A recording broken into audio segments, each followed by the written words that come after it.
Hello friends, आज जा रहे हैं हम चित्तौड़गढ़ दुर्ग विजिट करने के लिए और हमारी मंडली निकल चुकी है टेम्पो में सवार होकर विजिट करने के लिए पूरे एक्साइटेड मूड में। और सभी उत्सुक हैं इस टूर को लेकर। मज़ा आ रहा है भाई, ट्रैवलिंग में शानदार मज़ा। टेम्पो में फुल हुल्लड़ हल्ला करते हुए मौज मस्ती करते हुए जा रहे हैं। देखो टेम्पो वाले भैया को एक तरफ सटा रखा है, बिल्कुल जगह नहीं है टेम्पो में, खचाखच भरा हुआ हमारा टेम्पो। और ये हम यहाँ पहुँच गए हैं टिकट काउंटर पे। यहाँ से हम लेंगे टिकट। ज़्यादा चीज़ों के लिए नहीं चाहिए, सिर्फ विजय स्तंभ फतेह प्रकाश जो म्यूज़ियम है उसको देखने के लिए, और जो रानी पद्मिनी है उनका महल देखने के लिए टिकट की ज़रूरत होती है। बाकी चीज़ों को आप बिना टिकट के भी देख सकते हैं यहाँ पर किले पे। इन 3 चीज़ों के लिए तो आपको टिकट की ज़रूरत है। तो हम जब तक टिकट हमारा इशू होता है, जब तक हम यहाँ का थोड़े से नज़ारे का लुत्फ़ उठा रहे हैं। हम आ गए इधर कॉरिडोर साइड में, और ये देखो यहाँ से जो अपना व्यू दिख रहा है चित्तौड़गढ़ जो शहर है उसका।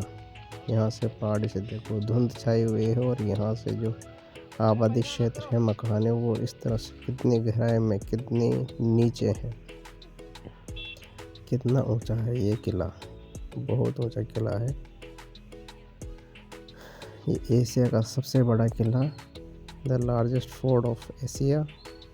और जहाँ पर हम कर रहे हैं विजिट, देखो विदेशी सैलानी भी खूब आते हैं यहाँ पे। विदेशी पर्यटक इस गढ़ को, इस किले को, इस फोर्ट को देखने के लिए आते हैं।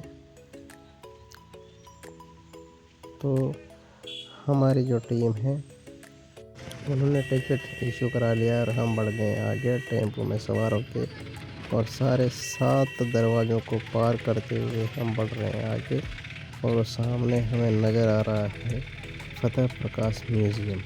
तो हमारा टेम्पो वाला हमें फतेह प्रकाश म्यूज़ियम पे छोड़ेगा।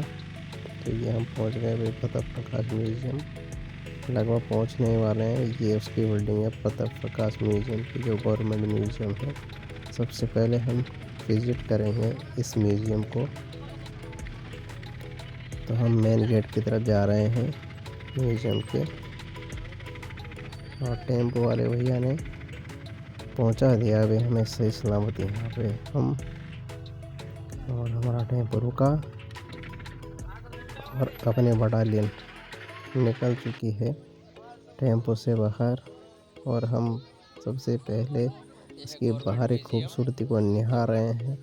बहुत प्यारा फतेह प्रकाश बना हुआ है, बिल्कुल वाइट कलर में रंगा हुआ, और देखने लायक नज़ारा। पुरानी जो म्यूज़ियम है, जितने भी पुराने राजा महाराजाओं के युद्ध में काम आने वाले जितने भी हथियार हैं, कवच हैं, जितने भी जो युद्ध में सामग्री काम आती थी, हथियार काम आते थे। और सबसे पहले हम जैसे एंटर करते हैं फतेह प्रकाश म्यूज़ियम में, तो ये इस तरह से जो गढ़ का मॉडल है, चित्तौड़गढ़ मॉडल, वो यहाँ पर रखा हुआ है। तो हम सबसे पहले देख रहे हैं कौन सी चीज़ कहाँ पर है। इसके माध्यम से हम पता लगा सकते हैं कि क्या क्या चीज़ें हैं अपने चित्तौड़गढ़ म्यूज़ियम के अंदर। तो यहाँ पर देखने को हमें पता लगा कि 184 तो यहाँ पर जो है कुंड है पानी की, और सारी चीज़ें विजय स्तंभ, कीर्ति स्तंभ कौन कहाँ है वो इस मैप से पता लग जाता है। इस मैप को देखकर आप विजिट कर सकते हो कि कहाँ पर क्या जाना है। ये अपने खुद का इसका जो फतेह प्रकाश म्यूज़ियम में इसका मॉडल रखा हुआ है ये। तो सबसे पहले हमने ये देखा, उसके बाद हम बढ़ते हैं आगे फतेह प्रकाश म्यूज़ियम का मॉडल देखने के बाद। ये बीच का बरामदा फतेह प्रकाश म्यूज़ियम का, और यहाँ पर जो है हम इसकी खूबसूरती को देख रहे हैं। बड़ा प्यारा नज़ारा भीतर का भी, और इसके अलग अलग चैम्बर्स में अलग अलग म्यूज़ियम्स के मोनूमेंट्स रखे हुए हैं। थोड़ा सा हम यहाँ पर विश्राम करते हैं, इसको देखते हैं, इसकी खूबसूरती को निहारते हैं, फिर बढ़ेंगे हम आगे। तो देखिए बहुत सारे यहाँ पर पर्यटक आए हुए हैं, और हमने एंटर कर लिया इस चैम्बर में। इस चैम्बर में देखो ये कवच पहने हुए एक मॉडल रखा हुआ है, अब हाथ में भाला और उसके अलग तरह के घड़े रखे हुए इसके चारों ओर। ये देखो अलग तरह के हथियार आपको देखने को मिलेंगे। तो ये इस तरह के हथियार जो है कुल्हाड़ी, ये काम मिल जाते थे युद्ध में। और ये जो तीर है अलग अलग साइज के, अलग अलग प्रकार के, वो यहाँ पर इस वाले पार्ट में रखे हुए अलग तरह के भाले ही आप देख पा रहे हैं। कई तरह के हथियार इस म्यूजियम में रखे हैं और देखने लायक है सारे हथियार। देखो कितने अलग अलग तरह के हथियार हैं यहाँ पर। ये बहुत सारे भिन्न भिन्न तरह के हथियार आपको यहाँ को देखने को मिलेंगे जो युद्ध में काम किए जाते थे। ये देखिए अलग अलग तरह के चाकू भी है और ये हाथ से चलाने वाले ये यहाँ पर है।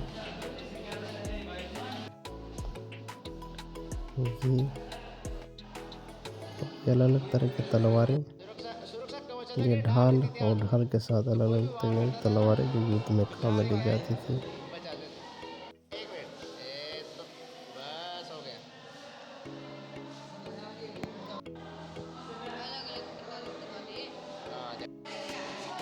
ये देखो अलग अलग तरह की बंदूक, मतलब गजब की जो है उस तरह से हथियार थे।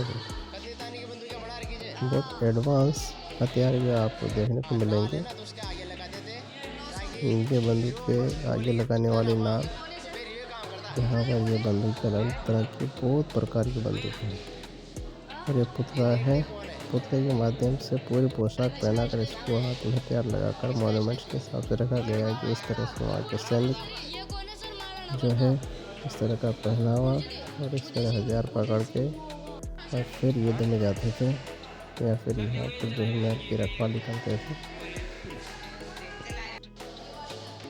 देखो शानदार बंदूक, जब उनको मेंटेन करना होगा गजब, बहुत अच्छे से मेंटेन कर रखा है।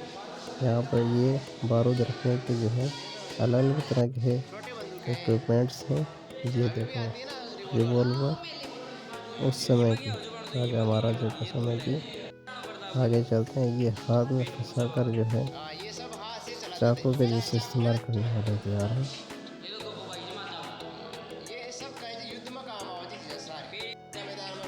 ये कवच चमड़े का कवच है और इस कवच का इस्तेमाल जो सुरक्षा के दृष्टि से किया जाता था, पहन के जाते थे सैनिक जो है अपने बॉडी पर। ये जो है ये अलग तरह का कवच, ये जंजीर से बना हुआ लोहे का मेटलिक कवच है। देखो इस तरह से वो पहना करते थे।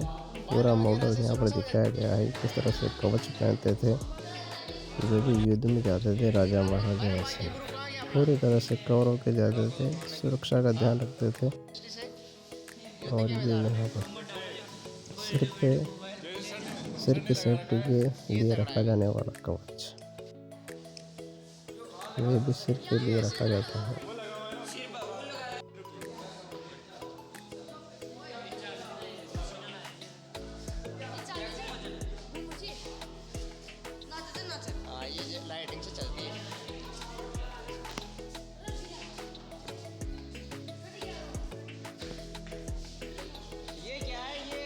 वगैरह और प्रोग्राम वगैरह करते थे ना, तो इस तरह के वाद्य यंत्र वगैरह गेट पे लगा देते थे, या इस तरह के गायक कलाकार इस तरह की जो नाचने वाली नृत्यकाएं मनोरंजन के लिए काम मिलते है ना। अभी तो मनोरंजन के बहुत सारे साधन हैं। और ये अपने मंदिर में जो है पूरा म्यूजियम जो है विजिट करने के बाद ये आ गए हम।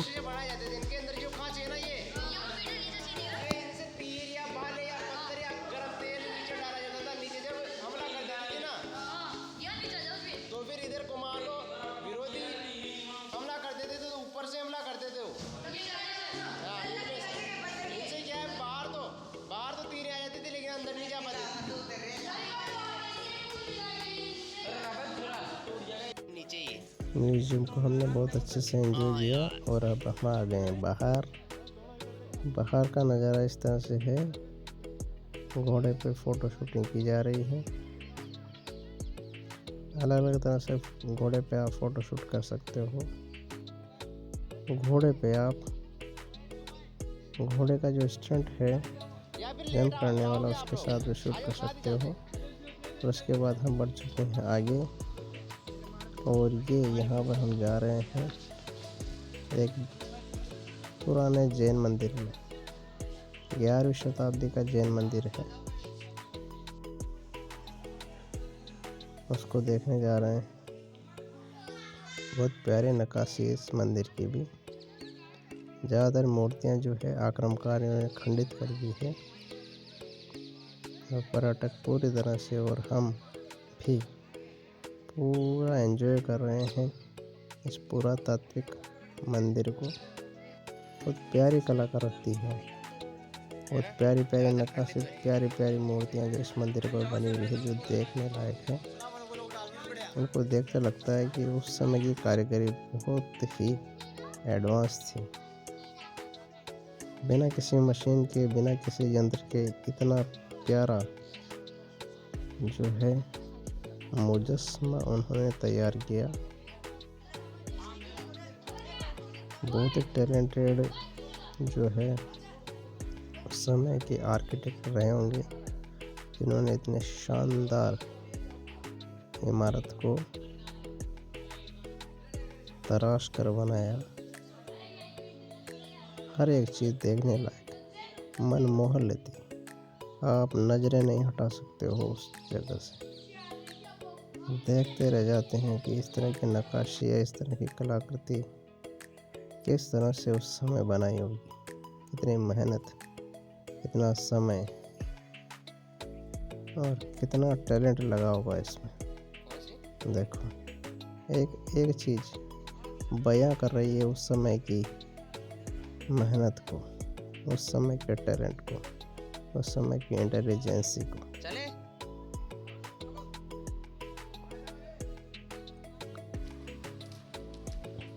यहाँ से जैन मंदिर को विजिट करने के बाद हम निकल गए हैं अपने अगले पड़ाव पे, और आगे बढ़ते हुए हम पहुँच गए हैं एक पुरातात्विक पुराने मंदिर में। सभी बिल्डिंग्स की, जितने भी पुरानी इमारतें हैं, मंदिर हैं, उनकी कलाएं देखने लायक, मन को मोह लेने वाली, बड़ी प्यारी। हर एक चीज़ नोटिस करने लायक। किसी चीज़ से भी आप ध्यान नहीं हटा सकते कि ये चीज़, या किसी चीज़ को आप ये नहीं कह सकते कि यार ये किस तरह से बनाई हुई। हर एक चीज़ अचंभित करने वाली, हर एक आकृति अपने आप में अनोखी। आकृति और ये कलाएं, ऐसा लगता है कि ये बयां कर रही है इनके निर्माताओं को, इनके आर्किटेक्ट को। अभी भी ऐसा लगता है कि ये जिंदा है। ये सारी इमारतें किसी चीज़ का उठा रहे हैं लुफ्त। और इसके बाद हम निकल चुके हैं आगे, और ये देखिए, ये सामने नज़र आ रहा है विजय स्तंभ, और हम इसी की ओर बढ़ रहे हैं। ये विजय स्तंभ के कॉरिडोर में हमने एंटर कर लिया है। ये इस तरह से बना हुआ विजय स्तंभ, 9 मंजिला विजय स्तंभ, विक्ट्री टावर जिसे कहते हैं, और एक किसी युद्ध की विजय के याद में बनाया गया है। ये देखो, बड़ी प्यारी इमारत। और यहाँ पर ये लंबा चौड़ा चौक, और यहीं पर इसी चौक में है रानी पद्मिनी ने जहाँ पर जौहर किया था वो स्थल भी। और पर्यटक पूरी तरह से सभी चीज़ों का लुत्फ उठाते हुए, कितनी भीड़ है यहाँ पर। काफ़ी सारे पर्यटक जो हैं इन मॉन्यूमेंट्स को देखने के लिए आते हैं। इन एंशिएंट मोनूमेंट्स को देखने लायक चीज़ें, हर एक चीज़ अपने आप में अनूठी, हर एक चीज़, हर एक कलाकृति कुछ बयां करती हुई अपने इतिहास का बखान करती है। आश्चर्य कर देती है हर एक चीज़। उस समय इतना एडवांस आर्किटेक्ट जो अभी भी देखने को नहीं मिलता, वो लाजवाब। कुछ इमारतें हैं जो आक्रमणकारियों ने खंडित कर दी। उनमें से ये भी एक इमारत है, इसको भी गिरा दिया गया आक्रमणकारियों द्वारा। जो भी आक्रमणकारी, विपक्षी आक्रमणकारी इस किले पर विजय प्राप्त करते थे, वो इस किले को नुकसान पहुंचाते थे और बहुत नुकसान पहुंचाया आक्रमणकारियों ने इस किले को, वरना कुछ अलग ही इस किले का नज़ारा होगा। काफ़ी सारी चीज़ें ध्वस्त कर दी उन्होंने, फिर भी अपने आप में ये किला अनूठा, अद्वितीय है। हम बढ़ रहे हैं आगे। काफ़ी सारे स्कूल्स के ग्रुप्स विजिट कर रहे हैं। अब हम इधर बढ़ रहे हैं एक कुंड की तरफ, पानी का कुंड, जहाँ पर जो है सबसे पवित्र जगह मानी जाती है। इस कुंड में है शिवलिंग पानी के अंदर डूबा हुआ, जहाँ पर उसका अभिषेक करती है प्राकृतिक रूप से पानी के अंदर आने वाली पानी की सीरें। आप देखिए, ये एक प्राकृतिक जो है कुंड है, काफ़ी गहरा है, काफ़ी नीचे है। नीचे की तरफ जा रहे हैं हम सीढ़ियों के माध्यम से। और इस कुंड की सबसे खास बात यह है कि कुंड कभी सूखता नहीं है और इसके अंदर जो शिवलिंग है उस पर लगातार जो है पानी, जैसे अपन बोरवेल की जो बोरवेल की धार आती है, वैसे सीर पानी पर लगातार उसके ऊपर प्राकृतिक कृत्रिम नहीं, सालों से उस पर उसका अभिषेक करती रहती है। वो सामने जो हम देख पा रहे हैं वहाँ पर है शिवलिंग, और हम अभी विजिट कर रहे हैं ये कुंड। इस कुंड का बड़ा प्यारा दृश्य, बिल्कुल नीला नीला पानी, साफ सुथरा, बिल्कुल स्वच्छ पानी, और उसमें कुछ मछलियाँ उछलती कूदती हुई। यहाँ पर आप मछलियों को दाना खिलाने का लुत्फ उठा सकते हो।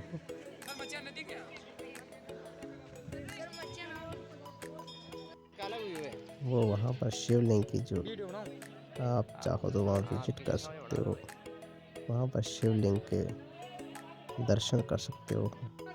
उसके लिए लेकिन आपको पानी में उतरना पड़ेगा, पानी के भीतर जाकर उस शिवलिंग की आपको कृपा प्राप्त करनी होगी। इस कुंड का विजिट करने के बाद, इस कुंड की खूबसूरती को निहारने के बाद चलते हैं हम वापस ऊपर की ओर, क्योंकि आने का और जाने का ये रास्ता है। हमें वापस उसी रास्ते से ऊपर चढ़ना होगा और वापस हमें उसी चौक में जहाँ से हम आए थे, जहाँ विजय स्तंभ था, वहीं पर से वापस आगे बढ़ना होगा।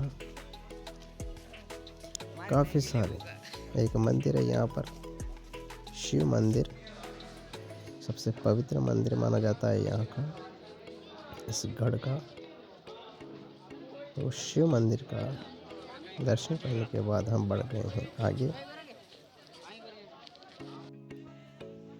और काफ़ी सारे स्कूल ग्रुप्स एजुकेशन टूर के हिसाब से यहाँ पर लाए जाते हैं। इनका नज़ारा हम देख पा रहे हैं कि काफ़ी सारे स्कूल ग्रुप्स हमें नज़र आ रहे हैं। और यहाँ से विजय स्तंभ, रानी पद्मिनी का जौहर स्थल और जौहर कुंड देखने के बाद हम बढ़ रहे हैं आगे। अगले मोनूमेंट्स के देखने के लिए बिल्कुल पैदल पैदल। आप चाहो तो यहाँ से राइड भी ले सकते हो, आपको पैदल चलने की आवश्यकता नहीं है। आपको जो गाड़ी है जिस पे आप रेंट पे लेते हो वो आपको मोनूमेंट्स पे छोड़ देती है, और मोनूमेंट्स पे विजिट करवाने के बाद आप उसी राइड से आगे बढ़ सकते हो। लेकिन हमने किसी प्रकार की कोई राइड नहीं ली है, क्योंकि पैदल चलने का अलग ही तो लुत्फ़ है। और हम पहुंच चुके हैं एक पुराने खंडहर पे। देखते हैं यहाँ क्या है। यहाँ पर भी काफ़ी सारी चीज़ें ध्वस्त कर दी गई है। जो बाउंड्री है पूरी टूटी फूटी हुई है, और हम जा रहे हैं भीतर। और यहाँ विजिट करने के बाद हम पहुँच चुके हैं कालका माता मंदिर।